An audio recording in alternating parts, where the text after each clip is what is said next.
Hey there, we are here with our first video interview. Steve is 100% responsible for us starting a video interview podcast, whatever we're going to call it.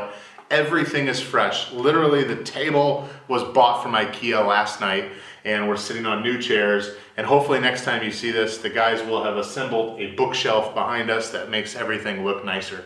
So I have Steve here with us at the Good Bureau office, and really just want to have a conversation tonight and interview you and pull what's in your head. I think Steve is one of the most brilliant people I've ever met. He's a collector of articles, information, resources, and has been a huge source of inspiration, encouragement for me through LinkedIn. And so I want to jump in. Steve, you're from Indianapolis. Tell us why you're here in Romania right now.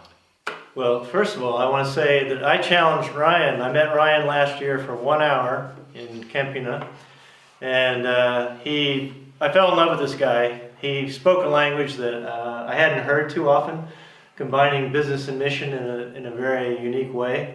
And I said, Ryan, you have talked to me for 1 hour, and you have at least 10 5-minute videos in this chat we've had.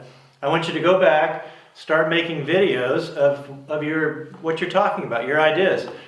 Next thing I know, I'm coming to Romania. I'm going to visit him for one day, and he says, Steve, you're going to be my first podcast interview. And I'm like, I wasn't wanting to do this myself. I want you to do it, but I'm glad to be here. And yeah, so this is unique. And I watched him put these tables together. I said, oh, IKEA.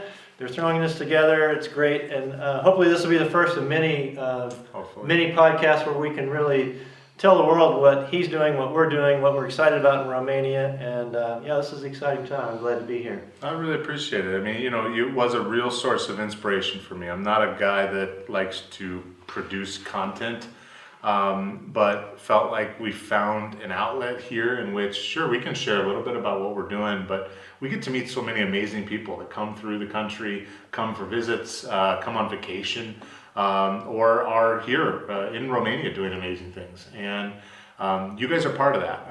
And so share a little bit about what's happening up in Câmpina with Open Hand. Yeah, I first came to Romania in 1997. So I've been coming for over 20 years, and every year there's change. The first year I came, I wasn't sure I wanted to come back. It was a little intimidating. You get off the plane and you're met with soldiers and just kind of unfriendly environment, challenging environment, from everything from the service to where you're going to stay. Your accommodations could be challenging. But I have to say, after 22 years, now it's a pleasure to come back to Romania. I come at least once a year, so it's been fun to watch a country change in one generation, from kind of an unwelcoming country to a very welcoming country that's just a blessing to me every time I come. I leave this country energized. I eat the food, I get stronger. I tell Marshall and our partners in Câmpina that I take their energy back to America, and they may be glad to see me go at times. And they have a little rest, but every time I come, I see God's blessing on this country. I see just what He's doing here, and it's an exciting time. And basically, we first came to Romania after Marshall McKenna, a young friend of ours, came over on a short-term mission trip from our church, Tabernacle Presbyterian Church. And he was here for 1 week in 1996, I think it was, and he said, I'm going to stay. I want to go back to Romania full-time. He's an engineer, and our church, of course, said, you can't go as a missionary, you're an engineer. And so we had just formed a nonprofit called Open Hand. And we said, hey Marshall, guess what? We can support you. We can run funding through you to support you to go to Romania. So we commissioned him in the summer of 1997 for full time to come. And I think he worked in the streets of Bucharest. And he did that for 3 years. And then in 2000, he said, I want to do my own thing. I want to get some of these older kids and adults off the street. We need to get out of Bucharest, so he chose Câmpina, which was about an hour north. We bought some land up there, and since that time we've been coming to Bucharest, working with in prisons and working on the streets, inviting people to come out of that lifestyle, get away, get an hour away, and come and live in our campus and go through rehab, etc. So 22 years later, we've seen the fruit. We've just seen amazing growth, and But first of all, it just started with a young man who had a heart, and his heart was won over by the kids at the train station and in the underground, and he was transformed. And then he came back and shared his vision, and now that's spread all over. That's awesome. That's awesome.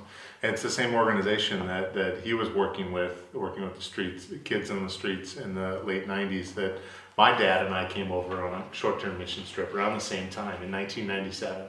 And I was only 12 at the time. We stayed at a hotel overlooking the park right across from the train station. And at that time, thousands of kids were living on the streets and the sewers that had run away from orphanages and state care. And that train station, those kids, this country, sounds like it changed Marshall's life for the good, and same for my life. And so you've been coming back every year pretty much for about 22 years now.